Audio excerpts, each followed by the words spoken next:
мен ушуну жасабайын дедим. Койчу. Анан могу жерде Кылыч Саркарбаев деген бар экен. Мен ал бала ким тааныбайм. Ошонун балдары тосуп алыптыр дейт. Мен ким тосуп алганын да билбейм. Сен акча берип ушун өзүң тостуртуп атасың деп атышат. Ушундай бир немелерди жасап атышат да. Ошондуктан мени бардыгыңыздар тааныйсыздар. Мен ачык, айрым жүргөн кишимин. Кызганыч эмнеден? Мырзахматов дейт, ушул эртең саясатка кирип бир менен, жок мен саясатка кирбейм. Кадырыңыздар жан болсун. Жан болсун. Мен Оштун тургундары чакырды, келдим. Айланайындар. Мага эч нерсе кереги жок.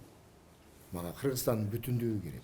Мына кече Кыргызстандын биримдиги үчүн десем, ошону баягы биримдик деген партияга жабыштырып атышат. Эмне дейин анан кийин? Андан башка сөз жок экен да. Эмне де Кыргызстан бүтүндүгү десем, ой бул мадым барып экен дейт экен. Атам экен коркунучта десең, анда Текебаев экен дейт. Эмне дешим керек? Урматтуу туугандар. Да бир сурада кечээки ушул жаңы келип түшүп эле тарапташтарыңыз менен жолуктуңуз, анан ошондо бир сөз мындай журналисттерге тагыраагы мага түшүнүксүз болуп турат да. Ош Жалал Абад Баткен менин сөзүмө уккула дедиңиз да. Бул ошол азыркы Жапаров менен сүйлөшүп мындай стабилдүүлүктү сактоо боюнча кандайдыр бир сүйлөшүүлөр же болсом сиздерге мындай буйруктар болуп атабы, кандай болуп атат? Эмненин негизинде ошондой сөз сүйлөндү да? Азыр менин угушум боюнча 3 премьер-министр бар экен Кыргызстанда. 3 премьер-министр бар экен да. Мен кимисинин буйругун аткарышым керек. Мен гос структурада иштебесем, буйрук аткаргыдай да. Анан кийин мен эл жарандар суранды менен ушул 3 региондун карап бердим. Карап бердим. Мен ал губернатор болуп отуруп, мэр болуп отуруп алайын деген оюм жок. Айланайындар. Мен сүйлөшүп, диалогко чакырып атам. Калыс адам катары диалогко чакырып. Мына Жалал Абадтыктар келип кетти. Алар менен сүйлөшүп атам. Мына Баткендиктер келип кетти. Алар менен сүйлөшүп атам. Өзбектер келип атат. Алар менен сүйлөшүп атам. Провокацияга алынбагыла деп. Эмне кылышым керек? Кимдир бирөө чыкса, мага приказды ким берет? Эч ким. Сага ким бир приказ берилет mesela? Эркин жаранбыз. Эч ким приказ бере албайт. Ким жардам сураса аткарып атам. Мына 72 саатта 3,5 саат гана уктадым мен. 3,5 гана саат. Иним мага керекпи? Мен ошол Кыргызстандын бүтүндүгү десем мадым арпа жабыштырып койгом. Түшүнүңөрбү? Силер менин ордумда болсоңор эмне кылат элеңер? Четте карап тура белеңер. Суранып атса макул. Маселе болсо карайлы. Кадр маселесин чечип атасың. Мына бир гана ИО турага менен жолуктум, кырды алгандай деп. Башка бир депутатты көргөн жок. Кечинде бир депутат болуптур, мен сиз кадр маселесин чечип коюңуз, чечип атат экенсиз, мен мэр кыла коем деп айланайын укам дедим. Мен кандай сени мэр кыла коем. Мен андай полномочия жок дедим. Кайсы маселени, кимди кадр маселесин кандай чечтим? Эмнени кимди бир жерге койдум? Анан эми 20 адам мэр болом деп атса. Ана бул сыпной реакция башталат да. Бул жерди талкалайбы? Эртең район, айыл өкмөт, университет бүт алмаштырып чыгышат. Бирин бирок Бишкекте ошондой болуп атат. Түшкө чейин бир партия өзүнүн өкүлүн жетекчи кылып дайындап келсе, түштөн кийин аны кууп чыгып үчүнчүсү. Ошондой Ошто жол берелиби? Кандай дейсиздер? Кече сиздин позицияңыз кандай болот мындан ары? Позициям түшүнбөдүм, кандай позиция? Сиз бийликке барасызбы же мэрияга келесизби? Мен азыр эле айттым го, мэрдин айланай мэр отурат го, мен каяка барам? Азыр эми жарандык адам болсоңуз, мэриянын кабинетине кирип отурганга кандай ыйгарым укуктар болуп калат? Ыйгарым укук эмес, жардамга чакырып атат менин. Көчөдө отурайын, суук экен. Агай, айтсаңыз ошол кече могул шаардык кеңештин депутаттары мэрге Сарыбашевка ишенбөөчүлүк көргөзүп токтом кабыл алып берди, 31 каршы добус берипчи. Анан ошол азыр кандай болот эмне? Анткени Эми байкаңыздар, ушул боюнча мен комментарий, менин угушумча, аларды давление жасап, ушундай кыласын дешиптир. Ушундай чечим. Жок, мен аны билбейм. Мен бир да депутат менен жолуга элекмин. Баягы жогоруда ататалган бирөө үйүмө барды, мен мэр болот элем деп. Экинчиси төрага. Кандай чечим чыгарышы менен ишим. Чыгара берсин. Ушундай болду. Мына азыр митинг болуп атат. Мен ушуга каршымын. Кимди коркуткан атат булар 4 адам. Митингдер токтоттойлу деген немени айтып атам. Таалай экөөбүз ошол мэр экөөбүз ошого келдик. Коюгулаш митингге жогун отуруп турайлычы. Анан бул жерде митинг болсо тиги жерде болот экен. Анан тиги жерде болот экен. Эмнени көздөйбүз? Кимди коркутабыз?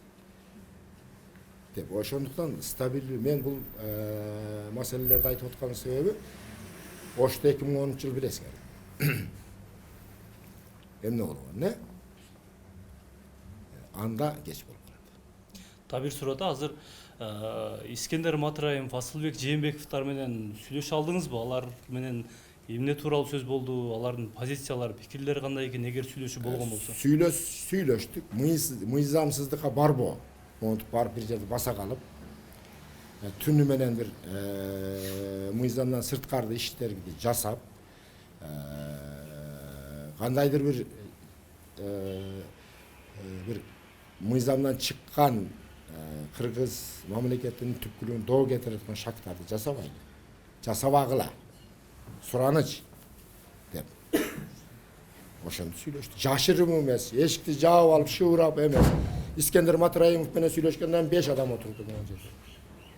Ошолор дагы азыркы абалдын келип чыгышына өздөрүнүн кичине мындай жоопкерчилигин сезип атышабы? Эми мен прокурор эмесмин да. Жок, эми мындай. Ал суроону коюп, сен күнөөлүүсүн, сен жоопкерсиң деп. Бүгүн кырдаалдан чыгайлы, эртең мыйзам бар, прокурор бар, сот бар, алардан сурайт. Эл бар дегенде, бүгүн азыркы кырдаалдан чыгыш керек болуп атат да. Ар бир күнүбүз, минутабыз кымбат болуп атат да. Кээ бирөөлөр кресло үчүн жанагындай маалыматтарды кылып, бирөөнүн заказын аткарып, каралап, туура сөзүңү туура эмес деп, ак тилек менен аракеттериңи жокко чыгаргысы келип атат. Кептин баардыгы ошодо болуп атат. Суроо барбы да? Суроо бар. Ошол кечеги эле ушул мэрди дагы буякка тарапташтар алып анан кайрадан келбедиби? Ушул боюнча пикириңиз кандай? Мисалга бул деле баягы келип туруп анан кайра тарапташтары менен кирүү. Мындай да, ал мен келгенге чейин болуп тур да. Азыр кайсы бир мэрди шайлатса, кайсы бир топ келип кууп чыгат. Мен айтам, 20 адам бар экен мэр болом. 20 адам. Анын туура эмес экен, мен прокурор эмесмин. Ал мен коңгучаң ошондой иш болуп тур. Эгер башкасы келип отуруп алган болсо, аныга дагы эгер жардам бериңиз байке десе, мен жардам бермейм. Буга чейин айтылды билбейм, Садыр Жапаров боюнча пикириңиз кандай? Премьер-министр деп жогорку кеңештин баягы 65 эмне кылды? Добуш берди 61. Легитимдүү премьер-министр катары массалык маалымат каражаттары жазып атабыз, бул боюнча оюңуз? Эгер легитимдүү болсо, Кыргызстандын ар бир жараны, эгер легитимдүү болсо, аны тааныш керек. Анын дагы легитимдүү же легитимсиздигин Конституционный сот өзүнүн аныктамасын бериш керек. Эгер күмөндөр тараптар болсо, анан Садыр болобу, башкасы болобу, Кыргызстанды ушул туңгуюктан алып чыгып кетсе, мен ыраазымын. Кечеги мына шайлоонун жыйынтыгында элдин нараазычылыгы ушул шайлоого байланыштуу болду, нараазычылык ошондон чыкты. Бирок ошол элдин чыккан акциясы, мисалы нараазычылык митинги өзүнүн максатына жеттиби же кандайдыр бир ушул үчүнчү күчтөр үчүн эле пайда болуп калган жокпу? Мисалыга ошол эле учурда мына ушул эл топтолуп анан ушул сизди да бул жака чакырышты да. Мисалы ошол эле учурда анан баягы үчүнчү күчтөр дагы мындай пайдаланып кетип, же болбосо бир айрым жарандар өзүнүн кызыкчылыгы үчүн азыр суроолорго тезисине берсеңер, ошого карап кетип аткандыгы үчүн мен учуп келдим да. Эгер ошол революция өз максатына жетип, дароо мыйзам талаасынан чыкпаса, мен жумушумду жасап, тиричилигимди жүрөйм. Ошо сиз айткан жака кетип аткан үчүн өзүм көрүп турасыңар, ошол жака кетти. Ошол жака баратат. Бүгүн реалдуулук башка. Кыргызстанда 3 премьер-министр бар. Мен угушума карап, легитимдүү, легитимсиз, чала легитимдүүнүн баарын кошкон. Негизи буга чейин нааразычылык шайлоодон чыкпадыбы? Шайлоонун өтүшүнө сиздин пикириңиз кандай? Азыр өнүккөн заманда уктуңуз, массалык маалыматтар каражаттарына көрүп. Өтө жаман. Урматтуу журналисттер, бул брифинг, пресс-конференция эмес, ошо менен бүтүрөт. Мeni мейли суроолоруна берип канысып, тезисине бергиле суроолорду, тезисине. Демек биз коомчулук Садыр Жапаровду толук кандуу сизде колдойсуздар, бирок азыркы кадамдары легитимдүү форум өткөн 61. Биз массалык маалымат каражаттарды жазып атабыз. Өзүңүз жеке пикириңиз легитимдүү. Жеке пикирим, мен юрист эмесмин, мен чарбакер. Эгер айттым го, конституциялык сот аныктама берсе, ушул туура. Конечно, колдойм. Колдойсуз негизи, Сөзсүз. Садыр Жапаровдон башкасына дагы ошондой болсо колдойм. Уктуңуздар да. Садыр Жапаровдон башкасына дагы ошондой мыйзам талабасына канчалык тез кирсек, сен утасың. Мен утам. Бала чакабыз, мамлекет утам. Садыр Жапаровдон башкасы дагы ошондой легитимдүүлүккө кирсе, аны да. Мен Атамбаев менен да сүйлөшкөнгө даярмын деп атпайм, ойломойм. Мамлекеттин кызыкчылыгы. Шайтан келсе сүйлөшүп, азыр жолуна салыш керек. Эмне себептен миротворец дейт. Ал качпайт, ал ачык жасайт, жолугушуусун ачык жасайт. Ким менен жолукканым онтук ачык айтып берет. Анан көпчүлүктүн көзүнчө жолугат, кийин баягы кривотолк болуп кетти. Түшүнүңөрбү? Мына. Дагы. Кызматка, кайсы кызматка барасыз? Мен жогору жакка кетет экен, Бишкек жактан бир кызмат. Эйним сен кызматта да сүйлөйсүң да айланайын. Бардыгыңар ошол оор менен ооруп калсыңар да. Журналистиңен баштап, футболистиңе чейин. Кызматты кое тур. Өлкөнү стабилдүүлүк орноштурайын. Азыр сиз ошол мэрдин кабинетинде турбайсызбы? Ошого сурап атабыз да, бул жерде Анан кайда барайын? келесизби же кандай? Барбайм мэрияга, келбейм, эч жакка барбайм. Дагы бир кайталайм, эч жакка барбайм. Мэр болбойм. Болдубу? Анан тигилерге айтып койгулачы, саясатчыларга. Мен 6 саат самолеттон кондурбай киргизбей турушту. Ошо саясатка кирет, мэр болуп алат деп. Ошонун кулагына куюп койгула ушу сөздү. Демек сиздин келишиңизге ким каршы деп ойлойсуз Кыргызстанда? Ким каршылык көрсөттү ошо сиздин? Мен билбейм. Сизге белгисиз бой. Мен билбейм, мен жаңы келдим. Мен айтып атпаймынбы, 72 саатта мен 3,5 саат. Кстати, Келдибеков менен да телефон аркылуу сүйлөштүм. Аны менен жолукпадым. Кандай жакшы, кош келдиңиз. Бир ушундай болду. Дагы ким менен сүйлөштүм? Субаналиев менен сүйлөштүм. Айтты, неке ошол жакты кара. Өмүрбек Субаналиев менен. Артур Капарыш менен сүйлөштүм. Бардыгыбыз биригишибиз керек да. Аны эмне айтпай атасыңар? Эмне айтышпайт аны? Бир гана Матраимов менен эле Жээнбеков айтат. Стабилдүүлүк үчүн ким менен болсо жолугат. Ош шаардын мэри менен сүйлөштүңүзбү? Эмнелер тууралуу сүйлөштүңүздөр? Биз кечигип келдик Өтө көп сүйлөшүп атабыз.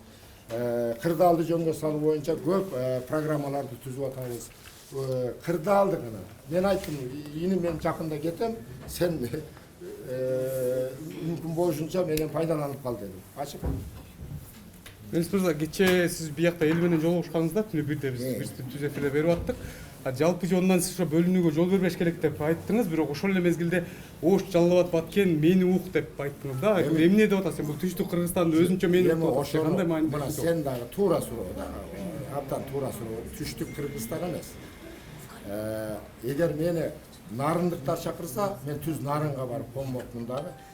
Силер чакырдыңарбы мени? Демек мени уккула демекмин да.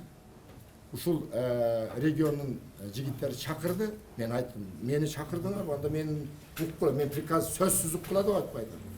Деген жокмун. Мен айттым, анда уккулачы жигиттер, мени уккула. Кадр алмашпагыла. Баягындай дестабилдүүлүккө жол бербейли деп атам. Сен менин ордум болсо эмне демексиң? Чакырдыңбы демекчине мен да бир аз болсо да демексиң да, туурабы? Эмнеге ушул 3 облусту бөлүп өзүнчө көрсөтүп атасыз деп атабызбы? 3 облустун жарандары чакырса, мен ошол 3 областын. Нарындыкка чакырса, мен айтып бакын, нарындыкта мен укуладым. Азыр жалпы ошол позицияңыз боюнча айтып каласызбы? Жалпы өлкөдөгү кырдаал. Президент Сооронбай Жээнбеков азыр турат, бирок өкмөт алмашты. Революциячыл күчтөр ошол биз бийликти алмаштырышыбыз керек, Сооронбай Жээнбеков кетиш керек, Райымбек Матраимов кетиш керек, айрымдар болсо мисалы парламент таркаш керек деп берип атышат. Сиз ситуация кандай жөнгө салыныш керек деп эсептейсиз? Биринчи кезекте ынтымак керек. Jurnalistler, urmattуу jurnalistler, силерден көп нерсе бүгүн парламенттен дагы, же болбосо президенттен дагы, же болбосо айрым бир партия лидеринен кырдаал жөнүнө салынбайт. Силер туура чагылдырсаңар, халкка туура маалымат жөнөтүп жеткирсеңер гана кырдаал жөнүнө салынат. Айланайындар. Анан бурмалап кесип туруп баягындай кылып, ой, могу мынтип атат. Эмнеге себептен ош менен жалал баткен дейт, нарын дейт десеңер, мына мисалы бирөө да сен шуну бекер сүйлөдүң, оштуктарым деп койдуң дейт. Мен нарыны барсам, нарындыктарым дейм да. Туурабы?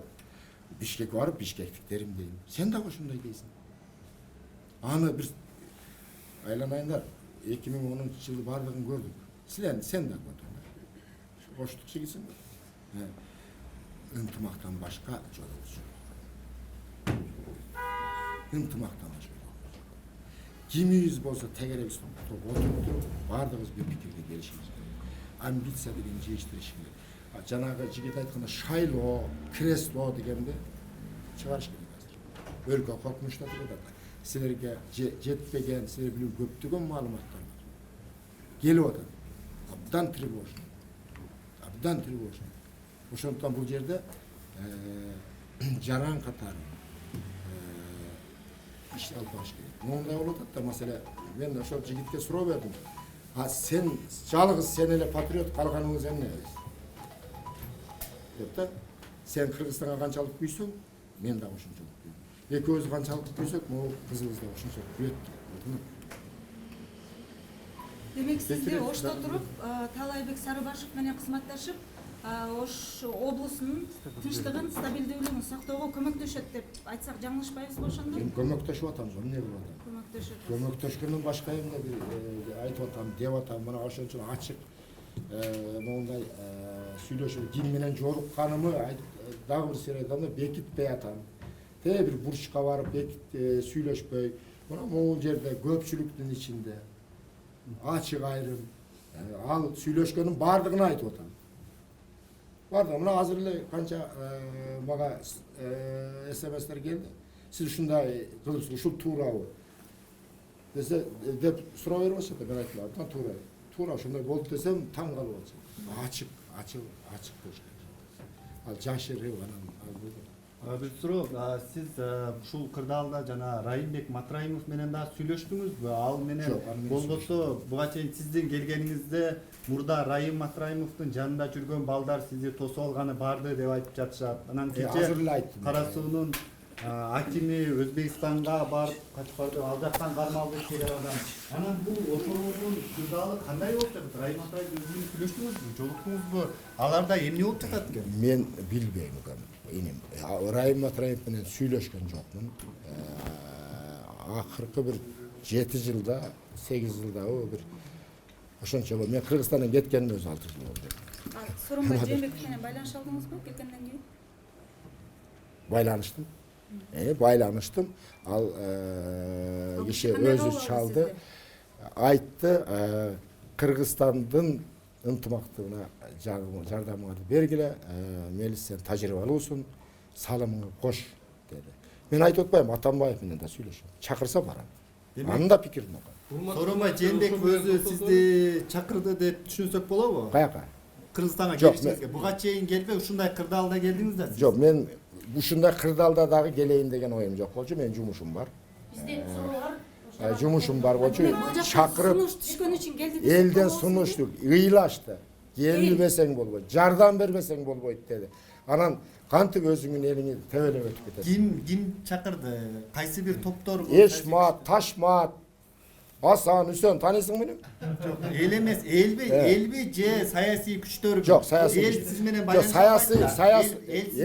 албайт. Эл байланышат. Биз байланыша алган жокпуз. Мен аракет кылгам сизден интервью алып. Мисалы мен да элге. Балким Жээнбеков өзү чакырды президент. Жок, Жээнбеков чакырган жок. Ал чакырган жок. Ал киши чакырган жок. Өзү чалды дедиңиз го келгенде? Жок, мен келгенден кийин келипсиң деп чалды. Келгенден кийин мен чалган жокмун, ал киши чалды. Азыр эми ушул бир суроо берип коеюнчу. Азыр жана ынтымакка келиш керек деп Себеби өтөбүз. чалайын десем телефонун билбейт болчу. Азыр Бишкекте ушундай ынтымакка келе албай жатышат. Сиз кандай жолун мындай көрүп жатасыз? Кандай кылса туура болот? Себеби баары бири менен саясаттары келишпейт. Саясий кризисти чечүүнүн кандай жолу? Саясий кризисти чечүү үчүн саясатчылар, партия лидерлери куйтулугун токтотуш керек. Куйтулугун токтотуш керек. Элди алдап эки сүйлөбөш керек. Эки сүйлөбөш керек. Ушундай кырдаалда өлкөнү ойлобой, топ-топ болуп отуруп, кресло эртеңки шайлоону ойлоп атышат. Бүгүн могу жерге кадрыбызды кое койсок, эртең шайлоодо иштеп берет. Мына ошондо эле токтойт. Анан экинчи фактор журналисттер туура чагылдырса. Бүттү. Дагы бир суроо. Сиз Түркияда жашап жүргөндө, Сооронбай Жээнбеков иш сапары менен Турцияга барганда, сиз ал калган гостиницадан жолукканга аракет кылды, бирок Сооронбай Жээнбеков кабыл албай койду деген маалымат тараган. Ушунун чын төгүн өзүңүздөн тартасыз. Сооронбай Шарипович 9-нчы этажда жашады, мен 10-нчы этажда турдум. Бул дал келүүбү же сиз атайын бардыңыз Жөн биз бир жума мурун ошол жерде бизде подписание бар болчу. Бардык, неме кылдык, анан ойлошту да мен алдынан жүгүрүп чыгып эле баягында эле жок андай болгон жок. Раматтылык Улан Эгизбаев ошентип жазып алды. Айтты ушундай болду деп. Эми ал той немелер. Турцияда эмне иш менен алектенип жатасыз? Эми чарбаш. Ишкерлик? Чарбаш. Рахмат. Мындан аркы аракетиңиз кандай болот? Мисалы, сиздин өзүңүздүн жеке маселеңиз дагы бар да. Маселен, Кыргызстанга келсе камалат деп буга чейин дагы маалыматтар чыккан болчу. Өзүңүздүн ишиңиз эмне болуп атат? Сотторго кайрылдыңызбы? Мен сага айтып берейин. Мен 2016-жылы Атамбаев президент болуп турганда кылмыш курамынын жоктугуна байланыштуу акталсын деген чечим чыккан. 2016-жылы. 2017-жылы Атамбаевдин убагында экинчи чечим чыкты. Кылмыш курамынын жоктугуна байланыштуу акталсын. Түшүнүңүзбү? Юридический гана оформление калган. Жогорку эгер кызыксаңар, мен ошо документти көрсөтөм силерге. Айрым кирсеңер көрсөтөм. Мен азыр бир минут мен суроо берип коеюн. Анан ал эгер ушундай өлкө кырдаал курчуп турганда, мен ал жеке кызыкчылыгым менен алектенгенге убактым болбойт. Мен адвокаттарыма алектенип атат. Айтып атпаймынбы, амбицияны жештириш керек да. Элдин баары билет менин ак экенимди. Эртели кеч ал юридическое оформление болот. Сен кайсы немедесиң? Т-медиа. Т-медиа деген. Т-медиадан болсоң, анда эртең бир күнү кол бошогондо же үйгө деле бар, мен документтерди көрсөтөм, акталды деген. Макул? Макул. Ержешбаев, бир суроо жарандык фондунан түшүп атат. Мына биз азыр жарандык. Ой, Гүлүк ака, кандайсың? Келе кой. Кел, рахмат. Мына жарандык фондунан суроо түшүп атат. Сиз бул жерге ошол стабилдүүлүктү сактаганы, жардам бергени келипсиз. Ооба. Эгерде стабилдүүлүк бузулуп, сырттан келген күчтөр провокация кылып, тополоң чыгып кетсе, сиз ошол жоопкерчиликти тең бөлүшүүгө даярсызбы? Мындай, мен сизге ичигит башыңымда мен тиң көрөйүн да. Жоопкерчиликти бүгүн ким конституциялык жактан милдеттүү болсо ошол алат. Мен жардам берип атам. Мен колуман келгенди жасап атам. Мен юридикалык жагын айтып атам да. Бирок эгер Кудай сактасын бир нерсе, сен дагы, мен дагы бардыгыбыз моралдык жактан жоопкерчилик. Бардыгыбыз